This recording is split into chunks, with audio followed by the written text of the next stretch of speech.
Tapi Pak, itu bagaimana sih kejadian sampai ada yang tersambar petir? Kan dia menanam padi. Iya.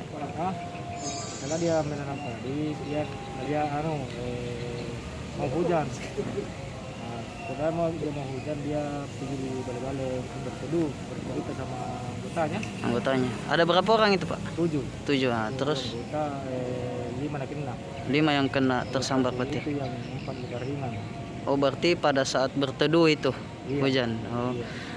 Daerah Pasungungan, Desa Buntunai, kecamatan apa itu? Bajeng Barat. Oh, apa saja yang luka itu Pak? Yang 5 orang itu Pak? Itu yang 5 orang ada tangannya luka, kakinya, bisnisnya.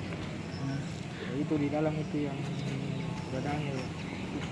Oh, yang parah. Iya. Oh, Parah. itu tapi ada korban jiwa maksudnya meninggal dunia Pak? Tidak ada. Memang apakah sering di sana Pak kejadian tersambar petir atau gimana? Tidak ada. Baru ini pertama kali. Oh.